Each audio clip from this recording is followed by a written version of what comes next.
오늘 19장은 하나님의 어린 양의 혼인잔치에 대한 말씀이 기록되어 있습니다.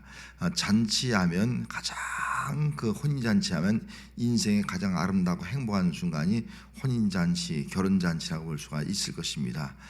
가장 행복한 순간, 가장 인생의 아름다운 순간, 가장 빛나는 순간이라고 볼 수가 있겠죠. 어린 양의 혼인잔치 역시도 우리 신앙인들에게는 신앙의 절정, 신앙의 완성, 또 신앙의 영원한 영광의 자리에 있는 것, 이것이 바로 어린 양의 혼인잔치다라고 말씀을 드릴 수가 있을 것입니다. 여러분, 이 땅에서 한동안 우리가 신앙생활하다가 이후에 우리 주님 오실 때 이 어린 양의 혼인잔치에 참여해서 최고의 영광, 기쁨, 또 최고의 행복을 누릴 수 있는 그런 삶이 우리 신앙의 마지막 모습이 되어야 할 줄로 믿습니다. 이것이 바로 이제 천국의 모습이다라고 말씀을 드릴 수 있습니다. 그래서 오늘 19장에 이제 어린 양의 혼인잔치에 대해서 말씀을 드리려고 합니다. 자, 1번 한번 보도록 하겠습니다. 자, 한번 읽습니다. 어린 양의 혼인잔치 1. 큰성 바벨론의 심판과 정당성 19장 1절에서 5절까지, 또 어린 양의 혼인잔치 19장 6절에서 10절까지, 짐승과 거짓 선자의 심판과 멸망 19장 11절에서 21절까지. 오늘 19장 내용은 크게 세 가지로 나눌 수가 있습니다. 그래서 첫째는 말씀드린 대로 이 바벨론의 심판의 정당성, 두 번째는 어린 양의 혼인잔치, 세 번째는 이제 짐승과 거짓 선자의 심판, 멸망에 대한 말씀으로 분류할 수가 있다 하는 것입니다. 자, 한번 넘어가서 2번 보겠습니다. 읽습니다. 19장 1절에서 5절, 음료 바벨론의 심판의 정당성, 찬양. 19장은 찬양입니다. 어떻게 찬양합니까? 하늘에 있는 무리. 1절 말씀이에요. 자, 이 4절 말씀이 누구라고요? 24장로와 네 생물. 또 5절 말씀에는 하나님의 종들이 찬양을 합니다. 근데 반대로 18장에 있는 말씀이에요. 18장 9절에 보면 누가 애곡한다고요? 왕들이, 이 땅의 모든 것들을 누리고 있는 왕들이 다 애곡하며 통곡하는 일들이라 합니다. 또 11절 보면 누가요? 상인들, 이 모든 이 땅에 있는 그 상인들이, 부를 축적한 사람들이 다 애곡하고 통곡하는 일이라 합니다.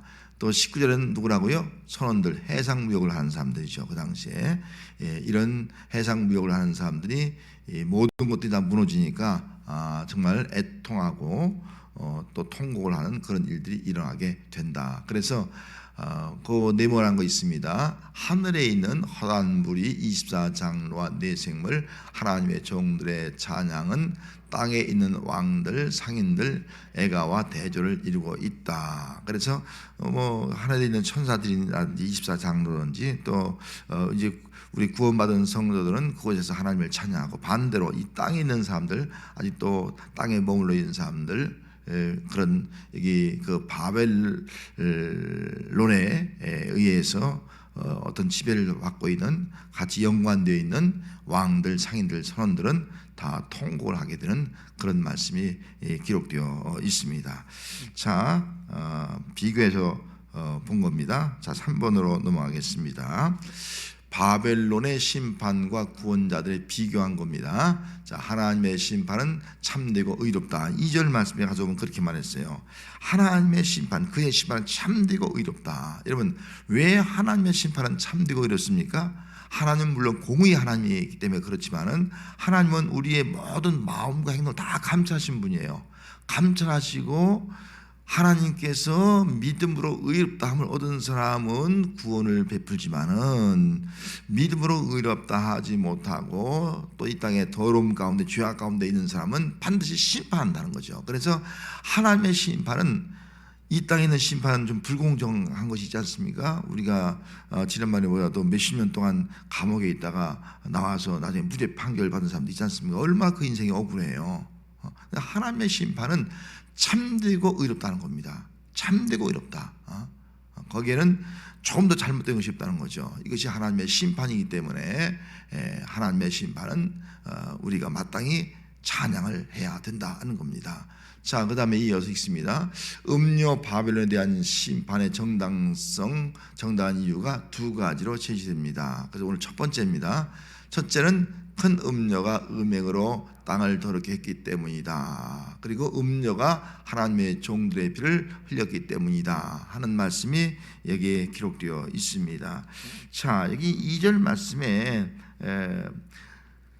음행으로 땅을 더럽게 한 큰 음녀들 심판한 거예요. 음행으로 큰 음녀, 영적으로는 하나님을 대적하면서 하나님의 그 창조 세계가 아름다운 것이 아니겠습니까? 그 아름다운 창조 세계를 더럽게 하는 거예요. 우리 인간을 더럽게 하고 이 땅을 더럽게 하는 것이 바로 음녀, 사단의 세력이라고 볼 수 있겠죠.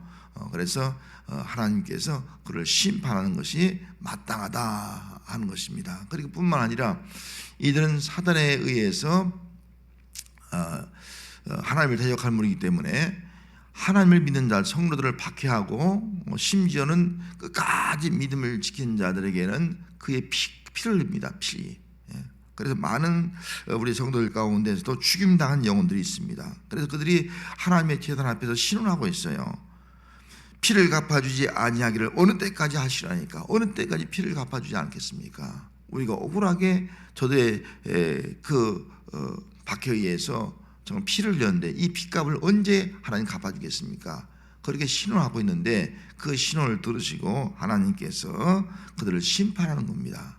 그래서 음료로 인해서 더러워진 사람들, 그리고 또 순교자의 피를 흘린 사람들, 기독교를 성도들을 박해해서 그 피를 흘린 사람들에 대한 정당한 심판이다. 한편으로는 그 심판이 참되고 의로워서 하나님께는 영광이고 또 심판을 받는 것을 보는 사람들에게는 애국이 될 수밖에 없다 하는 것을 보여주고 있습니다. 그래서 오늘 말씀에 보면은 여기 보니까 이제 첫 번째 그 심판이 있는 그 첫 번째 심판에 대한 두 가지 중에 첫 번째가 음행으로 더럽혀진 것과 또 피 흘린 것에 대한 심판입니다.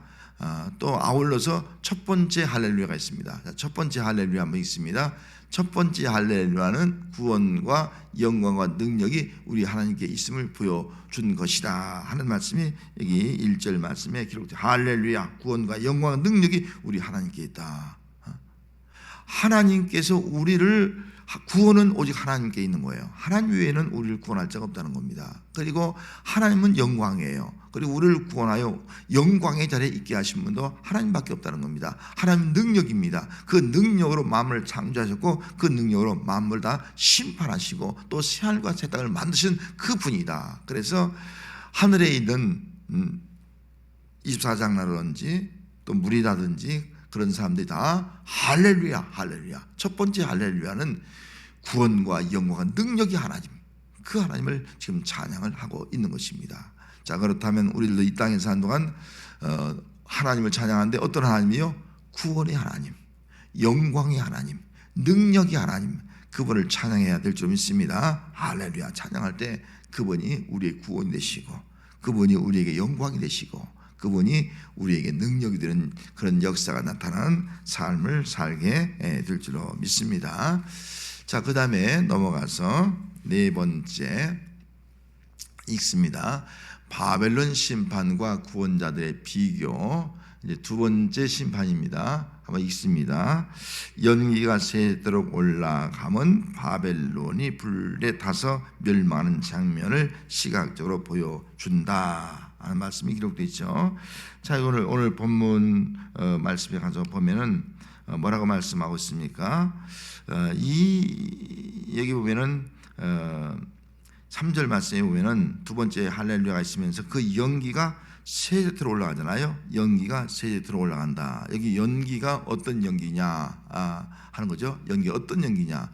바로 계시록 18장 9절 바로 앞에 보면은 이런 말씀이 기록되어 있습니다. 자, 18장 9절 한번 찾아보겠습니다. 바로 앞절에 있으니까 그와 함께 음행하고 사치하던 땅의 왕들이 그가 불타는 연기를 보고 우야하여 울고 가슴을 치며 그렇게 말씀하고 있지 않습니까? 이게 불타는 연기. 그래서 이 불타는 연기는 이 당시에 하나님께서 음행하던 그리고 사치하던 땅의 왕들을 다 심판한 겁니다. 그때 불타는 연기예요. 그 연기를 의미하고 있는 말씀이죠. 그리고 이어서 또 쭉 내려가서 18절 말씀을 한번 더 보면 18절을 한번 읽습니다. 그가 불타는 연기를 보고 외쳐 이르되 이 큰 성과 같은 성이 어디 있느냐 하며 바벨론이 완전히 멸망당하는 거예요. 그래서 불타는 연기를 보면서 그들이 또 애곡하고 탄식하는 내용이 여기에 기록되어 있습니다. 그래서 19절 말씀이 뭐라고 했어요? 티끌을 자기의 머리 뿌리고 울며 애통하면서 말이죠. 화이트다. 그런 모습이 기록되어 있습니다. 그래서 여기서 불타는 연기가 세세대 올라가는 것은 이렇게 더러운 그 바벨론의 도시와 또 바벨론 문명과 바벨론 세력들이 다 멸망을 당하고 있는 큰 음료에서 더럽혀진 그런 모든 세계들, 하나님의 것들을 더럽히는 모든 것들이 다 멸망을 당하게 되는 그런 모습을 볼 수가 있습니다. 이렇게 멸망당할 때에 두 번째 할렐루야가 있습니다. 자, 두 번째 할렐루야 한번 있습니다. 두 번째 할렐루야는 보좌에 앉으신 하나님께 경배하며 아멘 할렐루야 찬송하였다. 그리고 5절 말씀에 하나님을 경외한 너희들아 작은 자나 큰 자나 다 우리 하나님께 찬송하라, 그렇게 말씀하고 있습니다. 자, 두 번째 할렐루야 하면서 한편은 이 땅에 있는 모든 것들이 다 이렇게 불로 심판받는 거예요. 연기가 올라가면서 하늘에 있는 24장과 네 생물이 엎드려서 보좌에 앉으신 하나님께 지금 하나님 보좌에 앉아 계신 분이죠. 그 하나님께 찬송을 드리고 있는 겁니다. 할렐루야, 그분을 찬송하라. 하나님의 종들아, 하나님을 경외하는 너희들아 작은 자나 큰 자나 다 하나님을 찬송하라. 그래, 보좌에 앉으신 하나님을 지금 찬송을 하고 있습니다. 앞에서 첫 번째 할렐루야는 구원, 영광, 능력이 하나님을 찬양했고요. 두 번째 할렐루야는 보좌에 앉으신 하나님, 보좌에 앉아서 만물을 다 통치하시는 그 영광스러운 그 하나님을 찬양하라, 그렇게 외치고 있습니다. 우리 주님이 보좌 우편에 계실 것이고 또 우리 성도들 이후에는 다 하나님의 보좌 앞에 나가서 거기서 우리의 멸류관을 던지면서 하나님을 찬양하는 역사가 나타나게 될 것입니다. 그래서 큰 자나 작은 자나 모든 사람이죠. 이건 모든 사람, 모든 백성들아, 모든 성도들아 다 하나님을 찬송하라. 우리는 항상 보좌에 계신 하나님, 우리가 예배드릴 때도 보좌에 계신 그 하나님을 바라보면서 예배하고 그분 앞에 우리 찬양하면서 또 영광 돌리는 삶이 오늘 우리의 예배가 되어야 합니다. 하나님은 심판하시는 하나님이십니다. 심판하시는 하나님. 하나님의 심판은 이 땅의 멸망이지만 또 하나님의 심판은 바로 하나님의 보좌 앞에 우리가 서는 그런 하나의 길이기도 하는 것입니다. 그래서 한편에는 애곡이지만 한편에는 하나님을 찬송하는 할렐루야 찬양하는 역사가 일어나게 되는 것입니다. 자, 그 다음 다섯 번째로 보겠습니다. 5번 읽습니다. 어린 양의 혼인잔치 19장 6절에서 10절 말씀입니다. 같이 한번 읽습니다. 세 번째 할렐루야는 전능하신 하나님의 통치를 찬송한다. 6절 말씀이죠. 자, 6절 말씀에 가서 보면 뭐라고 말씀하고 있는 거 아니? 또 내가 들으니 허다한 무리의 음성과도 같고 맑은 물소리와도 같고 큰 우레소리와도 같은 소리가 이르되, 그러니까 이 하나님을 찬양하는 소리가 얼마나 큰 할렐루야 하는 소리가 얼마나 큰지 광대하고 또 아주 웅장한 그런 소리를 알 수가 있습니다. 이 앞에 있는 소리들은 이와 같지는 않아요. 큰 성이 나서 할렐루야 그렇게 기록되어 있고 그 정도였는데 이 세 번째 찬양은 허다한 무리의 음성 그리고 맑은 물소리 같은 그리고 큰 우리의 소리 같은 그런 소리가 막 울려 퍼지는데 어마어마하게 웅장하고 광대한 그런 소리가 찬양의 소리가 지금 울려 퍼지는 겁니다. 그렇게 지금 할렐루야 찬양을 하고 있습니다. 그 찬양의 내용이 이제 7절, 8절 내용이 되겠습니다. 자, 7절, 8절 한번 읽습니다. 우리가 즐거워하고 크게 기뻐하며 그에게 영광을 돌리세. 어린 양의 혼 기약이 이르렀고 그의 아내가 자신을 준비하였으므로 그에게 빛나고 깨끗한 세마포 옷을 입도록 허락하셨으니 이 세마포 옷은 성도들의 옳은 행실이다 하더라. 아멘. 자, 어린 양의 혼인잔치의 기약이 이르렀어요. 혼인날이 가까운 거예요. 결혼식 날이 가까운 거예요. 결혼식 날이 가까우니까 이제 아내가 자신을 위해 준비한다. 이게 신부를 아내로 기록을 해놓고 있어요. 신부를 아내라고 말씀하고 있는데 아내 될 사람이 이제 법적으로는 아내가 됐기 때문에 아내라고 표현한 거예요. 자, 아내 될 사람이 자신을 준비하는 거예요. 준비하는데 여기 보니까 어떤 옷을 입는다 그랬어요? 빛나고 깨끗한 세마포 옷을 입고 그렇게 말씀했습니다.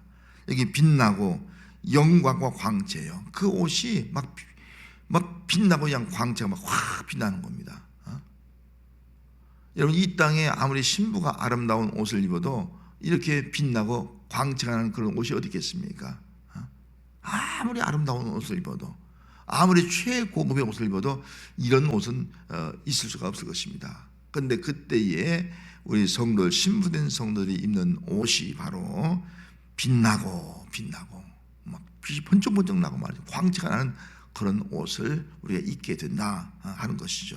이것이 바로 영광스러운 모습이라고 볼 수 있을 것입니다. 우리가 그 영광 가운데 우리가 이제 혼인잔치에 참여하게 되는 것입니다. 또 두 번째로 뭐라고 했어요? 깨끗한. 이 깨끗한 말은 정결하고 또 신실하다, 충성되다, 그런 말이에요.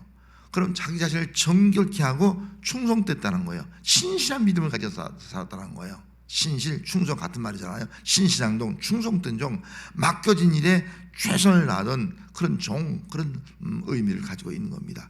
깨끗하면서도 내게 맡겨진 일에 정말 충성하는 종으로, 신실한 종으로 정말 우상 숭배하지 아니하고 자기 자신을 더럽히지 아니하고 그런 믿음을 가지고 살아온 사람들, 그 옷이 바로 여기 깨끗한 그런 말이에요.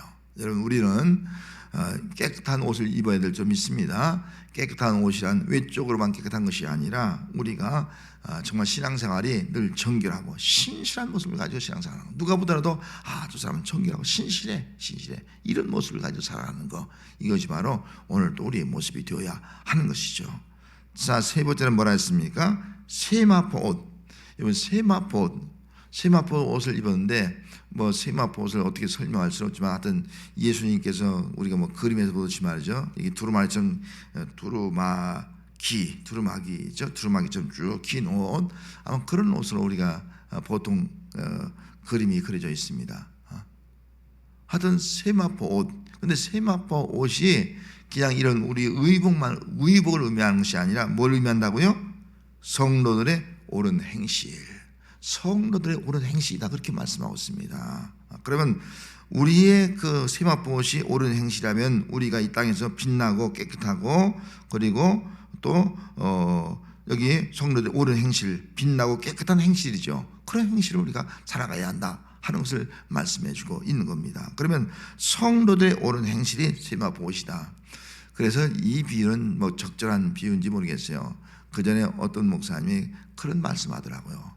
그 전에 제가 어떤 교회 다닐 때 한번 신학교 다 들었는데, 그 목사님이 해석하는데 성도들의 옳은 행실은, 세마포 옷은 우리가 우리 행실이니까 내 행실이 어떤 행실이냐는 걸 보여준다는 거예요. 정말 빛나고 깨끗한 행실을 하는 사람은요, 세마포가 아주 예쁘게 짰다는 거예요. 그런데 그렇지 않고 성도의 행실이니까 정말 빛나고 깨끗한 삶을 잘 살지 못한 성도는 세마포 옷이 듬성듬성하대. 청청하게 예쁘게 짜진 것이 아니라 듬성듬성하게 짜서 부끄러운 군이에요. 그렇게 해석을 하는 것을 들었습니다. 한편으로는 참 일리가 있다, 그런 생각이 되어집니다. 여러분, 의복이 이렇게 잘 짜여져야지, 의복이 듬성듬성 짜여지면 속이 다 보이잖아요. 이게 우리 성도의 행실이라고 한다는 말이죠. 세마포 옷이 우리의 행실이라고 한다면은 세마포 옷이 청청하게 예쁘게 아름답게 짜여져야지. 대충 신앙생활에서 대충 그냥 듬성듬성 짜여진 그런 세마포 옷을 입고 있다면 얼마나 부끄러워요. 수치스럽잖아요. 다 드러나니까, 속이 드러나니까. 부끄러워서 정말 부끄러운 구원의 자리에 이를 수밖에 없다. 그렇게 해석을 하는 것을 제가 들었습니다. 일리가 있다, 그런 생각이에요. 하지만은 여기 성도의 옳은 행실은 어떻게 보면 이것을 좀 전문적인 용어로 말하면 성화입니다. 성화. 성화의 삶을 살아, 우리의 믿음 구원받고 성화의 삶을 살아가는 것이 성도들의 옳은 행실이거든요. 물론 우리의 행실이 정말 누가 신앙생활을 더 잘했냐 못했냐도 물론 이제 이 세마포를 옷을 입는데 그렇게 해석이 될 수도 있지만은 어찌 보면 우리 성도의 행실도 이건 하나님의 은혜로 우리가 살아가는 것이다. 그렇게 볼 수가 있습니다. 하나님이 주시는 은혜로 말미암아 우리가 성화 거룩한 삶을 살아가는 것이다. 라는 측면에서 우리가 더 또 이해를 할 수가 있습니다. 두 가지를 다 이해를 할 수가 있습니다. 그래서 이 성화, 성도의 옳은 행실은 내 스스로 얻어지는 것이 아니라 하나님의 은혜로 얻어진 거예요. 하나님의 은혜로 얻어졌기 때문에 그 은혜에 감사해서 정말 우리가 의롭게 살아가는 거. 내가 막 자랑하는 것이 아니라 하나님의 은혜로 되어진 것을 가지고 감사하면서 정말 의로운 자로 살아가는 거, 구원받은 자로 살아가는 거, 이런 것을 의미하고 있다라고 볼 수가 있습니다. 그래서 로마서 8장 30절을 한번 읽어보겠습니다. 좀 찾아서 로마서 8장 30절 250쪽입니다. 250쪽 로마서 8장 30절 우리 구원에 대한 아주 중요한 말씀이 되겠죠. 한번 읽습니다. 시작. 또 미리 정하신 그들을 또한 부르시고 부르신 그들을 또한 의롭다 하시고 의롭다 하신 그들은 또한 영원하게 하셨느니라. 자, 미리 정하신 것이 뭐예요? 택정이에요. 하나님 창세 전에 우리를 택한 거예요. 이 택정의 은혜예요. 여기 또 하나님의 은혜인 줄 믿습니다. 내가 하나님을 선택한 것이 아니라 하나님이 우리를 창세전에 택해놓은 거예요. 이 택정이에요. 미리 정해놓은 거예요. 우리를. 여러분 하나님 미리 정해놓으셔서 여러분 구원받은 하나님의 백성이 된 줄 믿습니다. 이게 택정의 은혜라고요. 이 은혜가 하나님의 구원의 첫 번째예요. 두 번째 뭐라고요? 부르시고 우리를 부른 거예요. 아무 때에 부른 거예요.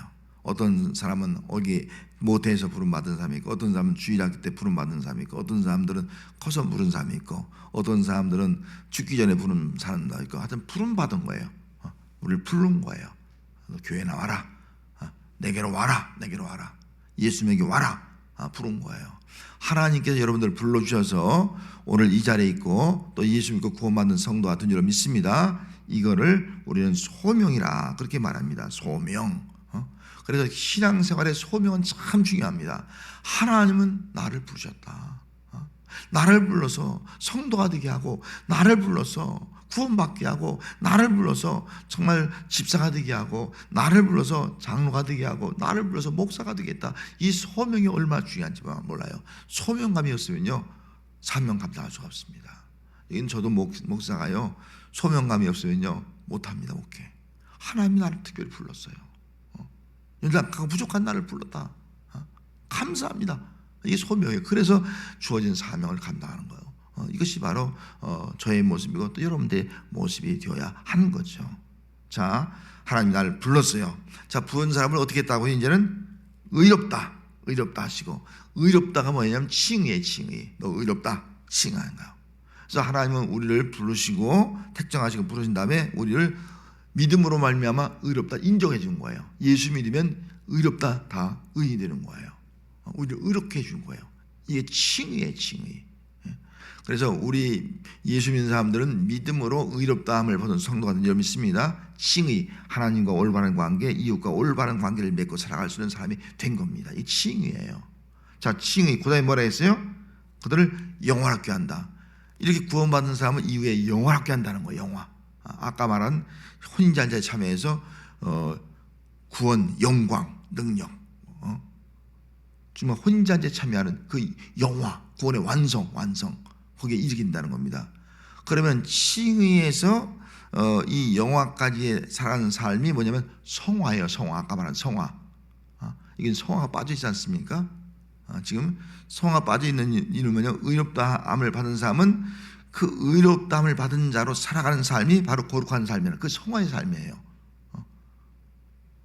그 삶이 어떻게 보면 아까 말씀한 대로 우리는 세마포, 빛나고 깨끗한 세마포, 빛나고 깨끗한 성도의 행실, 이게 의롭다함을 받은 자가 당연히 그렇게 살아가는 거예요. 그 칭의의 결과가 바로 성화라 그렇게 볼 수 있습니다. 이 성화는 야 내가 남보다 뭐 도덕적으로 잘나고 내가 남보다 뭐 신실하고 내가 남보다 더 뭐 법률을 잘 지키고 이런 어떤 내 행위에 의한 것이 아니라 하나님이 나를 정말 부족한 나를 칭의 의롭다 인정해 주시고 그 인정해 주신 그 은혜에 감사해서 우리가 의로운 자의 삶을 살아가는 이게 바로 거룩한 삶이에요. 그래서 저와 여러분들은 지금 성화의 삶, 거룩한 삶을 살고 있는 겁니다. 이건 칭의의 결과로 살아가는 거예요. 여러분 그렇다면 정말 우리가 하루하루 사는 것이 말이죠. 우리는 성화의 삶을 살고 있거든요. 거룩한 삶. 그럼 그 은혜가 너무너무 감사해서 살아가는 거예요. 우리는. 그래서 우리의 삶이 성도에 옳은 행실이 되어야 돼요. 어떤 행실? 깨끗하고 아까 빛나고 깨끗한 그런 성도에 옳은 행실, 그런 삶을 우리가 살아가고 있는 거예요. 이게 성화예요. 이렇게 살아가는 사람이 이후에 정말 여기 깨끗하고 또 빛나고 깨끗한 새 옷을 입고 우리가 주님의 혼인잔치에 서게 되는 겁니다. 할렐루야. 여러분 이것이 오늘 우리의 모습이 되어야 할 줄 믿습니다. 그래서 우리는 이 땅에 지금 성화의 삶을 살고 있다. 칭의로 의롭다 인정받고 그다음에 영화 주님의 혼인잔치에 참여하게 되는데 그때가 영화로운 단계인데 구원의 완성인데 그 과정이 지금 우리는 성화의 삶, 거룩한 삶 이것이 오늘 우리의 삶이다. 그런데 이 삶이 굉장히 중요하다는 거예요. 그냥 대충 신앙생활을 하면은 아까 그 목사님이 해석한 것이 뭐 신학적으로 꼭 올바르다고 말할 수 없지만은 잘못하면은 부끄러운 구원을 받는 거예요. 오직 듬성듬성 부끄러운 구원 받는 거예요. 그러나 정말 빛나고 깨끗한 그런 모습을 가지고 우리 살아가면 주님 앞에 설 때 너 정말 나의 아름다운 신부구나. 정말 빛나고 깨끗한 그런 새 옷을 입었구나. 우리 주님이 얼마나 기뻐하겠습니까? 이왕이면 우리 주님이 신랑 되신 우리 주님이 기뻐할 수 있는 그런 삶을 살아가는 신앙이 오늘 우리 성도들의 신앙생활이 되어야 할 줄로 믿습니다. 자, 6번 한번 읽도록 하겠습니다. 6번 읽습니다. 어린 양의 혼인잔치 6절에서 10절 말씀입니다. 어린 양의 혼인잔치 청혼을 받은 자는 복이 있다. 여기 7절 8절 말씀에 가서 보면은 7절 말씀에는 어린 양의 혼인 기약이 이르렀다고 말씀하고 있지 않습니까? 근데 9절 말씀에 가서 보면은 이제 혼인 잔치에 참여한 거예요. 참여하는 거예요. 이 참여한 자가 복이 있다는 겁니다. 그럼 누가 참여할 수 있느냐? 아까 말한 대로 깨끗하고 빛나고 깨끗한 새 옷을 입은 자가 참여할 수가 있다는 거예요. 이게 신부입니다. 신부가 뭐냐면 교회라는 거예요. 아까 성경 말씀에 뭐예요? 아내, 그의 아내로 기록되어 있습니다. 그의 아내, 그의 아내. 그래서 계속 읽습니다. 구약은 여호와는 신랑 또 이스라엘은 신부 이렇게 말씀했고요. 신약도 뭐예요? 예수는 신랑, 교회는 신부 이렇게 기록을 해놓고 있습니다. 자, 아까 읽은 그 말씀 가운데서 여기 보면은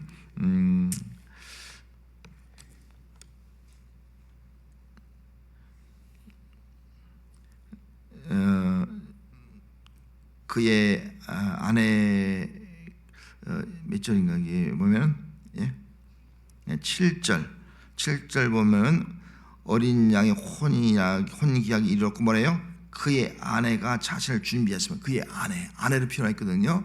그래서 성경은 남편과 아내, 신랑과 신부를 이렇게 비유해 놓고 있는 겁니다.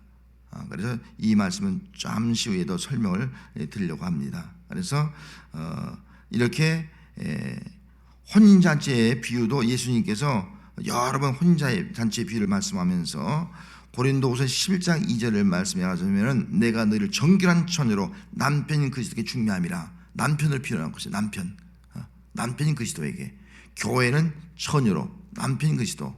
그래서 결혼하면은 결혼한 그 약혼자가 되면은 물론 신부 신랑이지만은 결혼 혼인식에서는 아내와 남편, 법적으로는 아내와 남편이 되었다. 그렇게 말씀을 하고 있는 겁니다. 그래서 예배소서 5장 32절 말씀에도 그리스도와 교회를 남편과 아내로 비유하고 있는 거예요. 하나님은 남편, 그리스도는 남편, 우리는 아내 그렇게 비유를 하고 있는 겁니다. 자, 결혼식이 있습니다. 시작. 결혼식은 이 세상에서 가장 기쁘고 즐거운 일이다. 성경은 역사상 가장 아름다운 결혼식이 거행될 것이다. 이름은 어린 양의 결혼식이다. 어린 양의 결혼식, 우리 교회가 참여하는 겁니다. 예수님은 신랑, 우리는 신부. 그런 잔치가 우리가 바라보고 기대하고 또 사모하는 그런 결혼식이 될 것입니다. 자, 7번 읽습니다. 하나님과 백성과의 관계의 묘사, 부르모사가 있다는 거예요. 어린 양의 결혼식은 예수님이 재림하실 때 신랑이신 예수님과 신부인 교회 사이에 온전한 연합이 이루어진다. 첫째로, 교회는 예수님의 피값 주고 사신 가장 귀한 신부이다. 둘째로, 교회는 혹독한 환난과 시련 가운데서 인내함으로 말미암아 예수와 연합하는 구원의 완성이다. 예수님께서 재림하시기 전까지 지상 교회는 결혼식을 앞두고 몸단장하는 시간이다. 결혼식을 앞두고 지금 우리 성화의 삶은 몸단장하는 시간이다라고 볼 수가 있는 겁니다. 자, 마지막 8번 말씀 보겠습니다. 있습니다. 예수를 믿는 순간 남편과 아내의 사이가 된다는 겁니다. 있습니다. 예수를 믿는 순간 법적으로 예수는 남편이고 우리는 아내가 된다. 이스라엘 사람들의 결혼 풍습을 보면은 먼저 약혼합니다. 성경에 약혼이란 말이 있고 옛날 개혁 성경에는 정혼 그랬습니다. 마태복음 1장에 보면 요셉과 마리아가 정혼했다는 말이 기록되지 않습니까? 그것이 지금 성경에는 약혼으로 바뀌었습니다. 그럼 이스라엘 나라는 정혼하면은 약혼한 다음에는 금방 결혼하지 않고 1년을 기간을 줍니다. 1년 후에 결혼합니다. 마치 요셉과 마리아가 그랬잖아요. 그러다 성년이 잉태하지 않습니까? 그래서 정혼하면은 1년 후에 이제 결혼하는데 법적으로는 남편이라는 거 법적으로 남편이고 법적으로 아내라는 겁니다. 자, 그 다음에 읽습니다. 시작. 법적으로는 정식 혼인 상태이다.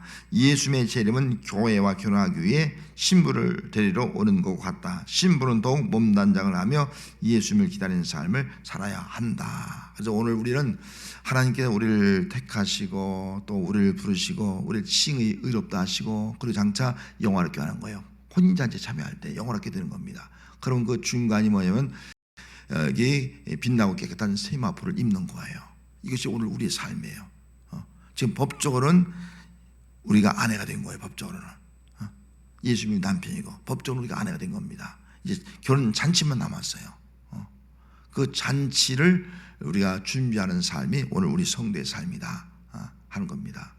그렇다면 우리는 어떻게 돼요? 사랑하며 사모하며 정말 아까 말씀대로 깨끗하고 빛나고 깨끗한 그 성도의 옳은 행실을 하면서 세마포 옷을 입고 살아가는 삶, 이것이 바로 오늘 우리의 삶이 되어서 주님 오실 때에 그 어린 양의 혼인잔치에 참여해서 함께 영광과 기쁨과 즐거움에 참여해서 누리는 그런 삶을 살아가는 성도가 되어야 할 줄로 믿습니다.